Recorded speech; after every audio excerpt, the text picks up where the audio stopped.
अस्सलामुअलैकुम, welcome back to my channel. बिस्मिल्लाहिर्रहमानिर्रहीम। आज मैं लाई हूँ आपके लिए सिंपल शर्ट की कटिंग और स्टिचिंग। तो सबसे पहले हम इसकी कटिंग करेंगे और उसके बाद मैं आपको बताऊंगी कि सिंपल तरीके से हम किस तरह से स्टिचिंग कर सकते हैं। ये एक मेरे पास प्रिंटेड शर्ट है जिसकी मैं कटिंग करूँगी। तो चले चलते हैं सबसे पहले हम कटिंग की तरफ। मैंने लिया है ये तकरीबन 2.5 मीटर का कपड़ा है। इसका मैंने फ्रंट और बैक अलग कर लिया है, दोनों प्रिंटेड हैं। तो सबसे पहले हम फ्रंट को चेक कर लेते हैं। फ्रंट में चूंकि गला बना हुआ है इसलिए हमने सेंटर क्रीज बना ली है बिल्कुल। इसका सेंटर हमने प्रेस कर लिया है क्रीज बना के और इसको डबल कर लिया है।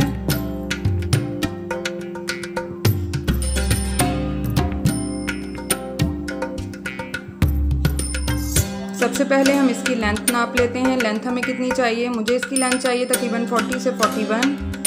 अब मैं चेक कर लेती हूँ कि इसकी लेंथ कितनी है।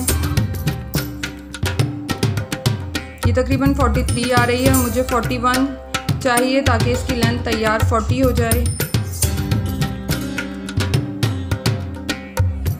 अब बैक पे चूँकि कोई भी डिज़ाइन नहीं है, सिंपल है बैक, इसमें कोई बंच वगैरह सेंटर में नहीं बना हुआ है, इसलिए जितनी हमें शर्ट की चौड़ाई रखनी है उतने कपड़े को हम डबल फोल्ड कर लेंगे। तो मेरी जो चौड़ाई है वो तकरीबन 23 to 24 इंचेस है। तैयार 23 है। 1 इंच जो है हम स्विंग अलाउंस ले लेंगे। तो 24 हम इसको शर्ट को रख लेंगे। ये 12 इंच मैंने डबल पे ले लिया है और इस तरह हम इसको फोल्ड कर लेंगे। अगर इसके सेंटर में कोई बंच वगैरह होता तो फिर इसको भी जिस तरह से हमने फ्रंट को बिछाया था बिल्कुल इसी तरह रखते। ये 12 इंच हमने ले लिया है। अब हम इसका स्टार्ट करते हैं और इसको फ्रंट को बिल्कुल बैक के बराबर उतार लेंगे।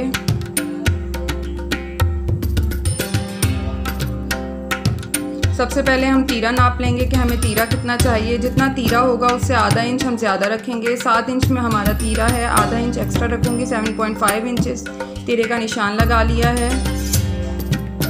जितना तीरा होगा उससे तकरीबन 1 इंच या आधा इंच ज़्यादा आर्म होल का निशान लगा लेंगे।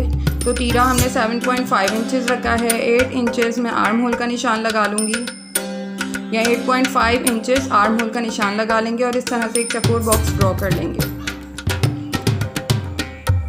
उसके बाद वेस्ट का निशान लगा लेंगे। तो शोल्डर से यानी ऊपर से तीरे से वेस्ट 14 इंचेस पे और 21 इंचेस पे चौक का निशान लगा लेंगे। आपकी मर्ज़ी है, आप अगर छोटे चौक पहनते हैं तो आप और 22, 23 पे निशान लगा सकते हैं, मगर मैंने 21 पे निशान लगाए हैं। चेस्ट 36 था तो हमने इसका 9 इंचेस रखा। 8.5 इंचेस हमने वेस्ट रखी है और 11 इंचेस हमने हिप्स रखे हैं। 2 इंच हम स्विंग अलाउंस का निशान लगा लेंगे और 1 इंच हमने चौक में निशान लगा लिया है। अब इस तरह से तमाम निशानों को आपस में मिला देंगे।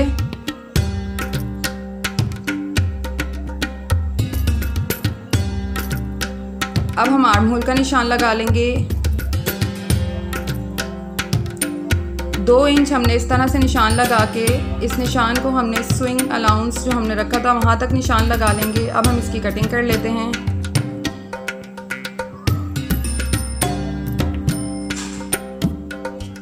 शोल्डर 1/2 इंच हम तिरछा कटिंग करेंगे क्योंकि शोल्डर का जो हमारा शेप होता है वो हल्का सा तिरछा होता है, इसलिए 1/2 इंच हम इसकी कटिंग कर लेंगे।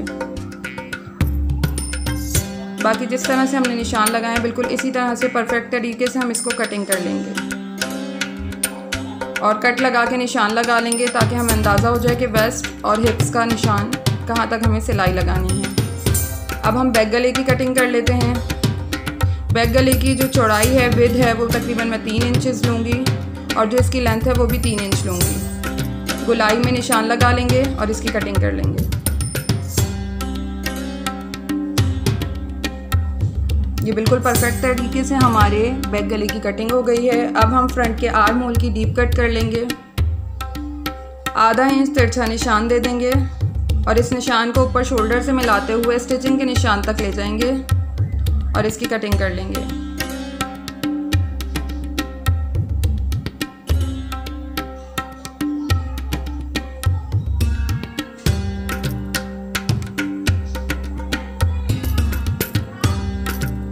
जिस तरह हमने बैक पे निशान फिटिंग के लगाए थे इसी तरह हम फ्रंट पे भी फिटिंग का निशान लगा देंगे। 36 इंचेस का 4 चौथाई होगा हमारा 9, 8.5 इंचेस वेस्ट हमारी और 11 इंच जो है हमने हिप्स का निशान लगा लिया है। और इसी तरह स्विंग अलाउंस 2-2 इंच छोड़ते हुए हम इस तरह से निशान लगा लेंगे। इस तरह से भी निशान लगा लेंगे ताकि हमें आसानी हो जाए। आपको ये मेरी वीडियो पसंद आए तो ज़रूर लाइक कीजिएगा, कमेंट कीजिएगा। अब हम आस्तीनों की कटिंग कर लेते हैं। सबसे पहले हम आस्तीनों की लेंथ की मेजरमेंट कर लेते हैं। मेरे पास 17 इंचेस तैयार आएगा। फ्रंट पे 5.5 इंच और 1.5 इंच स्विंग अलाउंस। जितना हमारा आर्म होल होगा उतना हमारा ये आस्तीन का भी आर्म होल होगा। क्योंकि मेरे पास कपड़ा कम है, 8 इंच ही टोटल है, तो मैं यहाँ पर थोड़ा सा तिरछा कपड़ा लगा लूँगी। अब हम इसका नाप लगा लेते हैं। 8 + 2 इंचेस आस्तीन का आर्म होल और इन तमाम निशानों को आपस में हम मिला लेंगे।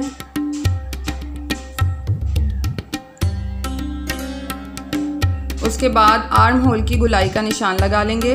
यहाँ से हमने 1.25 इंच का निशान लगाया। अब हम इसकी कटिंग कर लेंगे।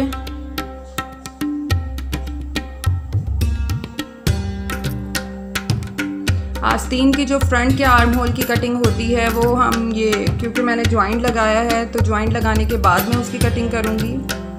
आगे से आस्तीन के कपड़े को सीधा कर लेते हैं। अब हम चलते हैं स्टिचिंग की तरफ। बिस्मिल्लाहिर्रहमानिर्रहीम।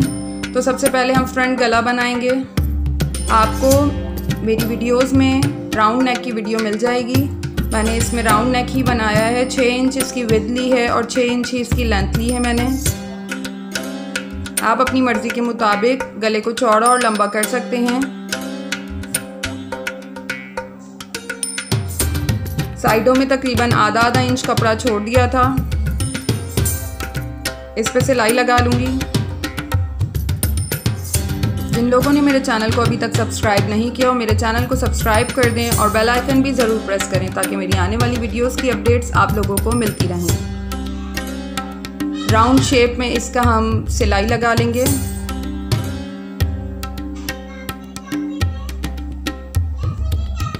सेंटर में हम कट दे देंगे ताकि हमारे लिए गला लगाने में आसानी हो जाए। जिस तरह हमने बुकरम में कट दिया है इसी तरह हम शर्ट के नेक में भी कट लगा लेंगे सेंटर में, ताकि दोनों कट को सेंटर रखते हुए हम सिलाई लगाएं और गला हमारा बिल्कुल भी आपस में अलग ना हो।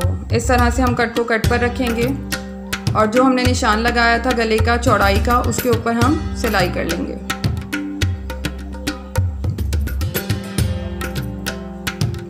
चेक कर लेंगे कि सेंटर पे गला है हमारा।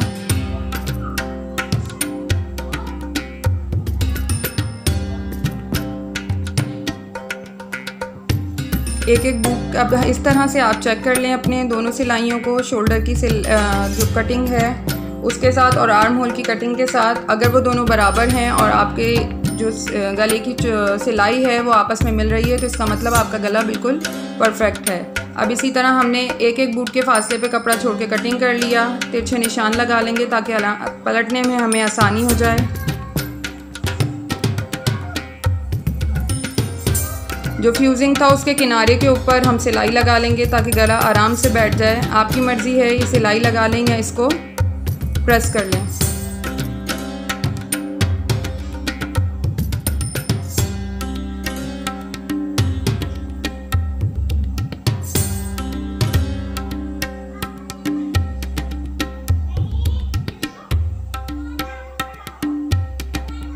ये पलटने में बहुत आसानी हो जाती है, आराम से बैठ जाता है नेक इस तरह से।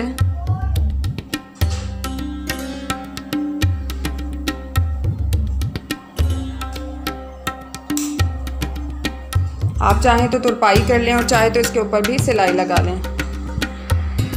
जिस तरह फ्रंट का गला बनाया अब हम बैक का गला बना लेंगे। बैक के गले के लिए मैंने 2 इंच की तिरछी पाइपिंग कटिंग कर ली है क्योंकि गला गुलाई में है और ये पाइपिंग जो है जो तिरछी पाइपिंग होती है बहुत ही फिनिशिंग देती है। 2 इंच की मैंने पाइपिंग ले ली है। इसको इस तरह से डबल फोल्ड करना है और सीधे हिस्से पे रखकर आपने इसको स्टिच कर लेना है। 1 बूट के फासले पे हम यहाँ पर सिलाई दे देंगे।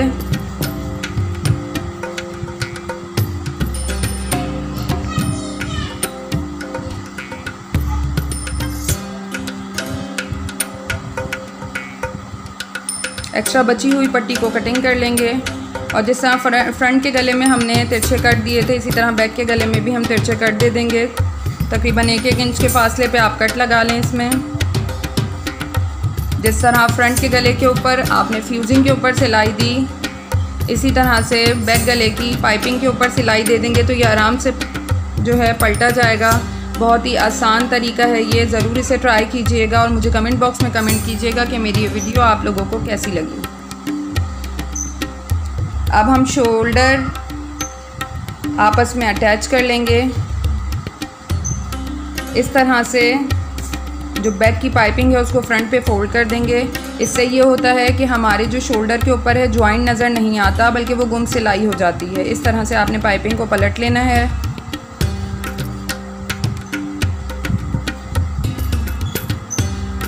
ये गला बनाने का तरीका बहुत ही इजी है, ज़रूर इसे ट्राई कीजिएगा। इस तरह से आपने फोल्ड कर लेना है।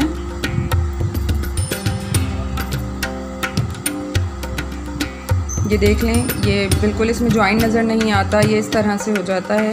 अब हम बैक गले की जो पट्टी थी उसकी सिलाई लगा लेंगे। आप अगर चाहें तो इस पर तुरपाई भी कर सकते हैं।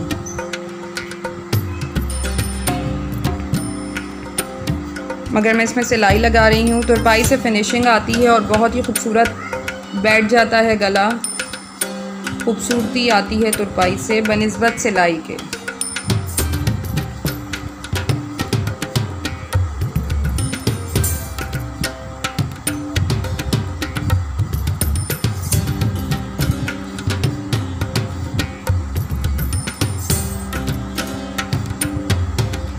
अब जो हमने फिटिंग का निशान लगाया था उस पे हम सिलाई लगा लेंगे।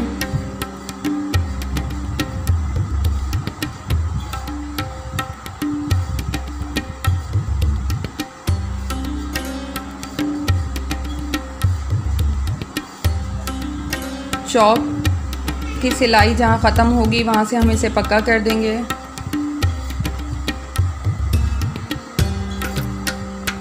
जिस तरह एक तरफ सिलाई लगाई है दूसरी तरफ भी इसी तरह सिलाई लगा लेंगे।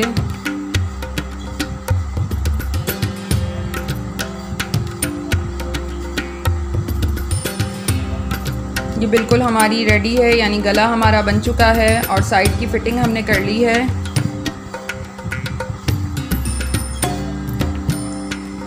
अब हम इसके चौक और दामन की मुड़ाई कर लेंगे। चौक की मुड़ाई करने का परफेक्ट तरीका ये है कि जितना कपड़ा आपने छोड़ा था, दोनों साइडों पे हमने 1-1 इंच कपड़ा छोड़ा था, तो आधा कपड़ा अंदर पलट के और बाकी ऊपर पलट देंगे। यानी जितना कपड़ा हम अंदर रखेंगे उतना ही हमें ऊपर पलटना है। इससे चौक में फिनिशिंग आती है। बिल्कुल किनारे पे हम इसके सिलाई देंगे।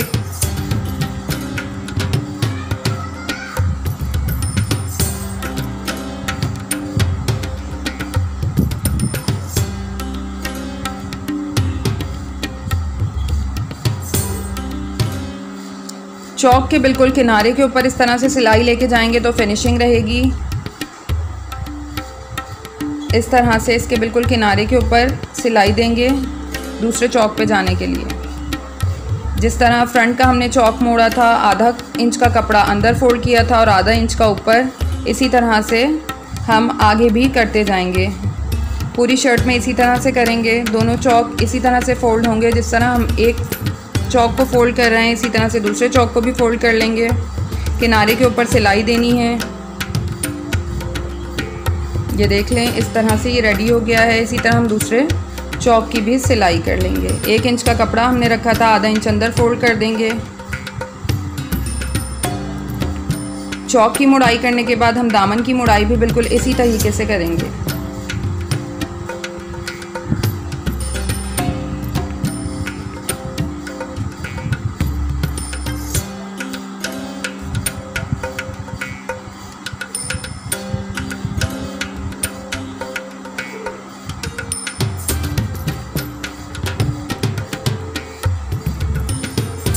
फ्रंट के दामन को मोड़ने के बाद बैक के दामन को इसके साथ नापेंगे और जितना कपड़ा बच रहा होगा उस कपड़े को हम अंदर की तरफ फोल्ड कर देंगे ताकि दोनों दामन आपस में बराबर हो जाएं।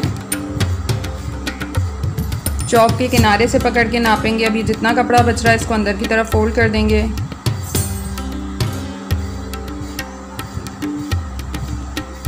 इसी तरह बैक का दामन भी हम मोड़ लेंगे। जिस तरह हमने एक दामन मोड़ा है दूसरे दामन का भी इसी तरह से हम स्टिच कर लेंगे। अब किनारे के ऊपर दूसरी सिलाई लगाएंगे फिनिशिंग के लिए।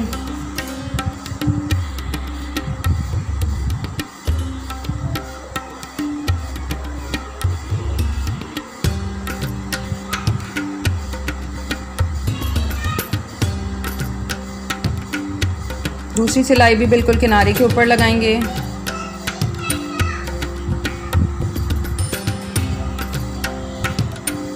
यहाँ से भी चौक के बिल्कुल किनारे के ऊपर सिलाई लेकर जाएंगे।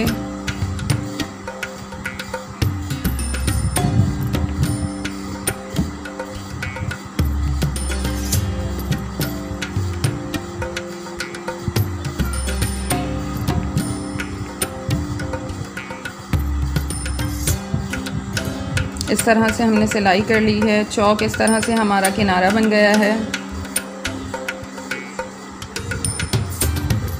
अब हम आस्तीनों को अटैच करेंगे। तो आस्तीनों की हमने ये पट्टी अटैच कर ली थी। अब हम इसकी फ्रंट कटिंग कर लेते हैं। 1 इंच का निशान लगाएंगे फ्रंट पर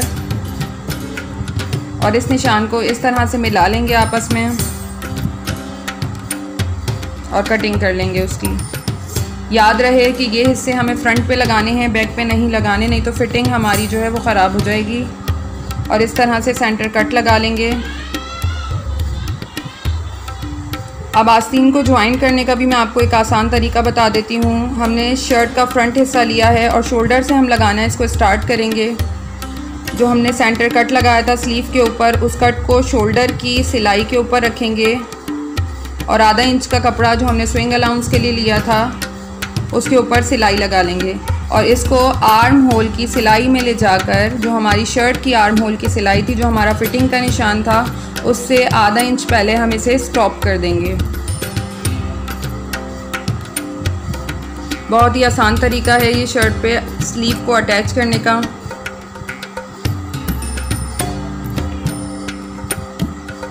यहाँ हम आधा इंच का कपड़ा छोड़कर अब हम दूसरी साइड पे शोल्डर के सिलाई लगा लेंगे, क्योंकि हमने शोल्डर के सेंटर से लगाना शुरू किया था। जहाँ से हमने स्टार्ट की थी वहीं से हम इसकी सिलाई दूसरी साइड पर स्टार्ट कर देंगे और फिटिंग वाली साइड से आधा इंच कपड़ा छोड़कर हम स्किप कर देंगे वहाँ से अपनी सिलाई को।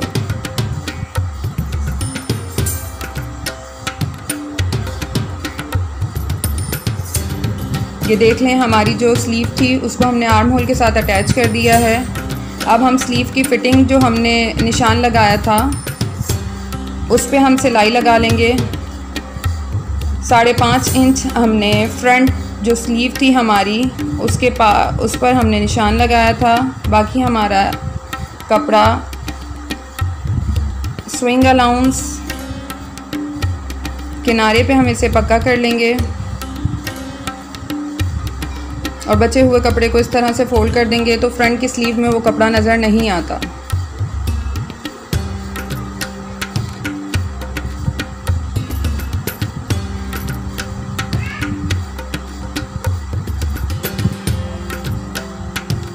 किनारे तक बिल्कुल सिलाई लगा लेंगे।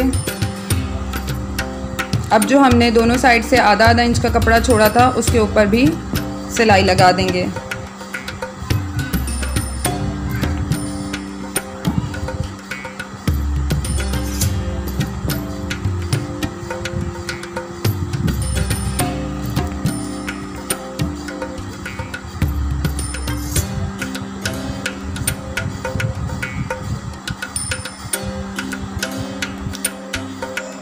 इस तरह से हमारी एक आस्तीन इसके साथ अटैच हो गई है। जिस तरह हमने एक आस्तीन अटैच की है इसी तरह से हम दूसरी आस्तीन को भी अटैच कर लेंगे।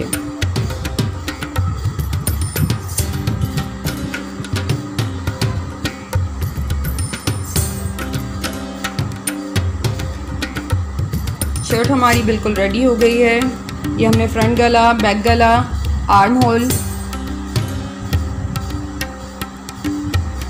अगर आपको दोस्तों मेरी ये वीडियो पसंद आए ज़रूर लाइक कीजिएगा और कमेंट बॉक्स में मुझे अपने कमेंट ज़रूर दीजिएगा। अल्लाह हाफ़िज़। दुआओं में याद रखिएगा। जिन लोगों ने मेरे चैनल को अभी तक सब्सक्राइब नहीं किया वो इसे ज़रूर सब्सक्राइब करें और बेल आइकन भी ज़रूर प्रेस करें ताकि मेरी आने वाली न्यू वीडियोज़ की अपडेट्स आप लोगों को मिलती रहे।